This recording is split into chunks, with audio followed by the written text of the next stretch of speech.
Monsieur le Président du Conseil régional, Mesdames, Messieurs les élus, Madame Margie Sud, ancienne ministre que je salue, Messieurs les Présidents, Monsieur le Passe-Président, comment dire en bon français, Monsieur le Président, d'abord je vous tiens à nouveau à vous remercier pour votre accueil et pour votre invitation. J'étais la semaine dernière au bureau de l'ADIR, parce que j'apprends toujours beaucoup à votre contact d'ailleurs.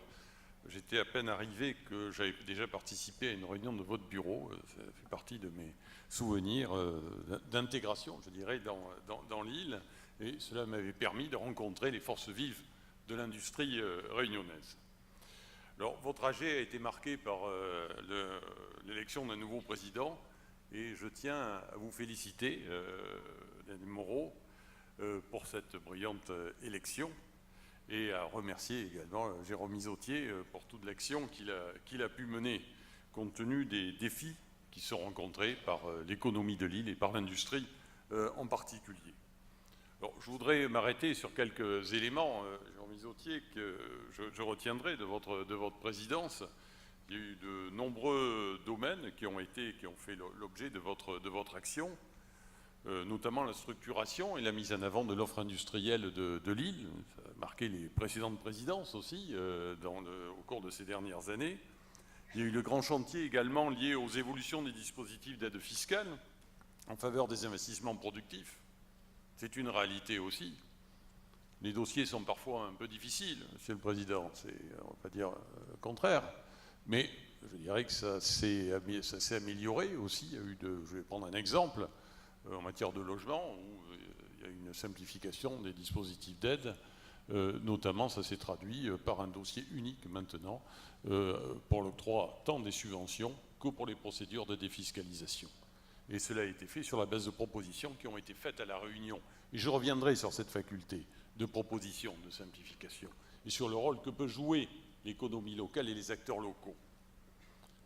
Vous avez été également très impliqué dans le soutien au fret, et également dans la mise en place du bouclier qualité-prix, qui fait un peu partie du paysage. Et je sais que vous avez des propositions aussi d'évolution, même si ce bouclier qualité-prix contient, et ça c'est je dirais une spécificité de La Réunion dans l'outre-mer, contient presque 45%, 44% je crois exactement, de produits réunionnais. Alors vous avez su donner un cap, un sens à ce que signifie être un industriel à La Réunion.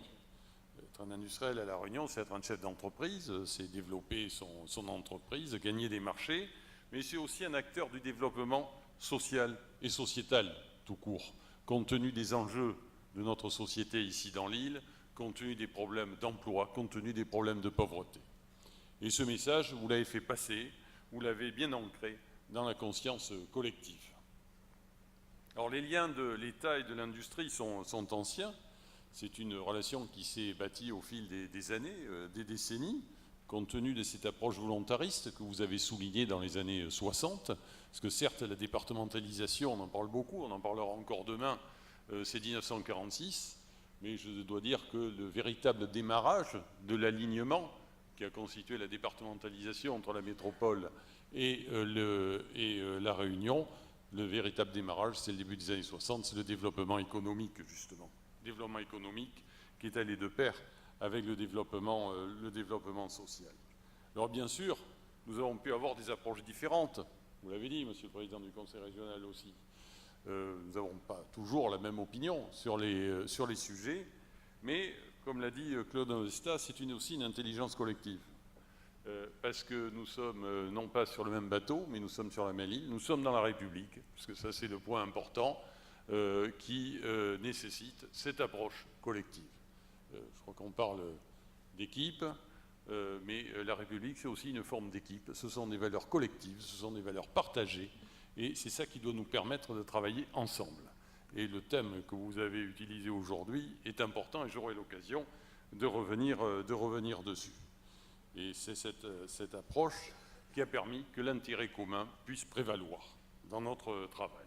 Alors nous avons partagé des préoccupations, des difficultés, mais aussi les succès du monde industriel, il faut le dire, parce que la particularité de La Réunion, c'est quand même d'avoir un secteur industriel qui est beaucoup plus développé que dans l'ensemble des autres outre-mer.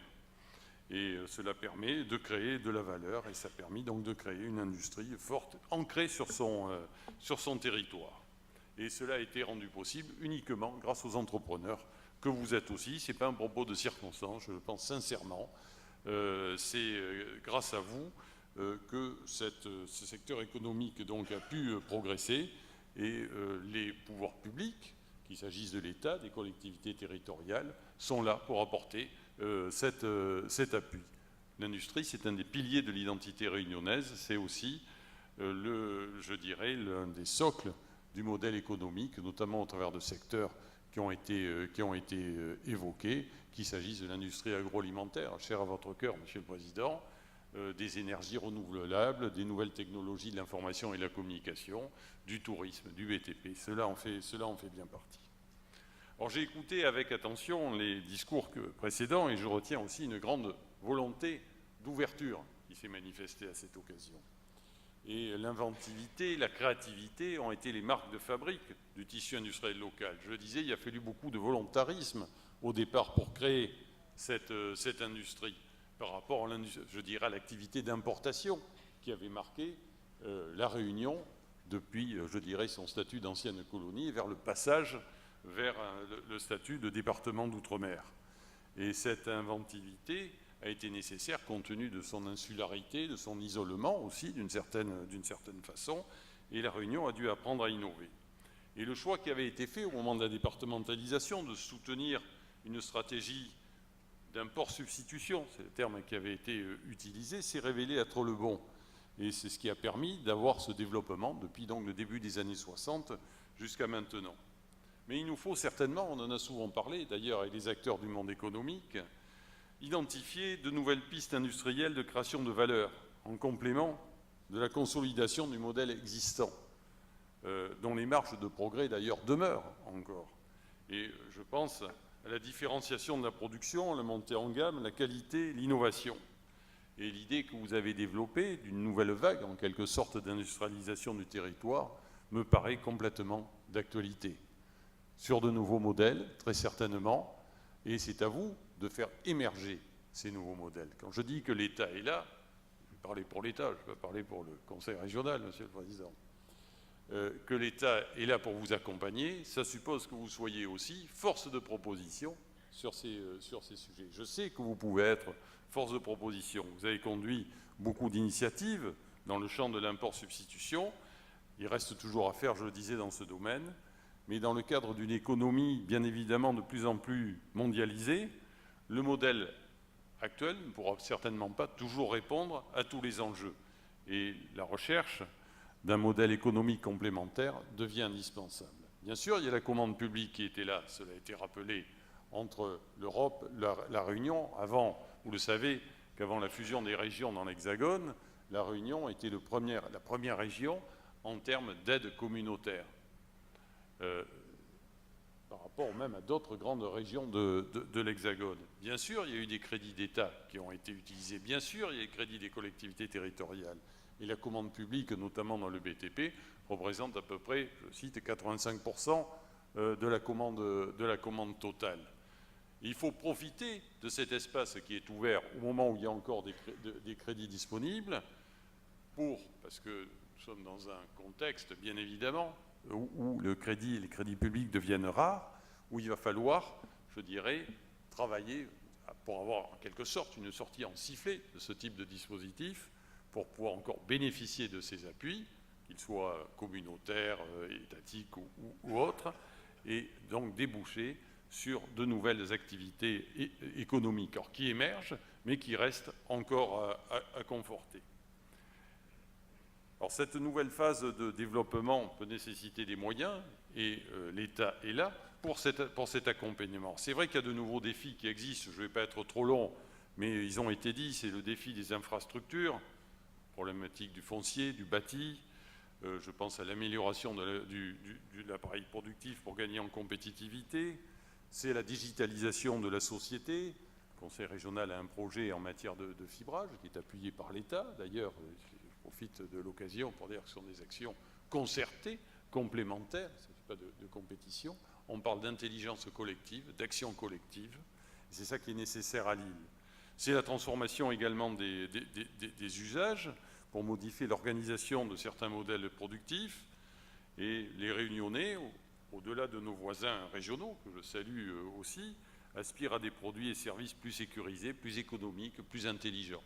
Et c'est là où le fait d'être en quelque sorte, alors je ne sais pas si l'image est bonne, mais être une plateforme européenne, faire partie de l'Europe, d'être dans ce grand ensemble, est aussi certainement un atout. Et c'est un moyen aussi d'utiliser les capacités d'adaptation et d'innovation de l'île. Bien sûr, il y a la transition énergétique et environnementale, qui est un défi majeur, et qui est une source aussi de richesse pour l'île. Ça peut être une contrainte réglementaire, mais ça peut être aussi une source de richesse et d'activité économique. On aura beaucoup à faire dans les logiques circulaires notamment et de revalorisation des déchets. En industrie, vous y travaillez déjà. Donc cette autonomie énergétique doit rester un objectif à court terme. Il y a bien sûr aussi en défi l'évolution démographique, à un double titre, parce que la population augmente, la population va évoluer, elle est toujours jeune, elle va vieillir, d'autres services vont être nécessaires, et en parallèle, l'offre industrielle aussi doit évoluer en conformité avec cette évolution démographique. Donc on voit bien que l'industrie aura toujours une place importante ici dans l'économie de l'île en tant que pourvoyeur d'emplois. Alors ça suppose aussi travailler collectivement sur ce sujet. Vous avez vous-même réfléchi sur ce que pourraient être ces évolutions, mais collectivement, avec l'État, avec la région, avec les collectivités, il y a un certain nombre de travaux qui ont été menés sur le plan régional d'internationalisation des entreprises. Il y aura bientôt un schéma régional de développement économique, d'innovation aussi, d'internationalisation. Enfin, je pourrais en rajouter à la liste, mais ce n'est que de cette façon qu'on pourra progresser en ayant un cadre de référence commun qui permette ensuite de justifier nos demandes. Et ça, c'est un point important sur lequel je voudrais insister. Monsieur le Président, vous avez parlé d'évolution, de décentralisation, qui sont des objectifs importants en ce moment. D'ailleurs, le gouvernement pour renforcer, je dirais, la situation des régions, a décidé d'affecter une part de la TVA aux régions.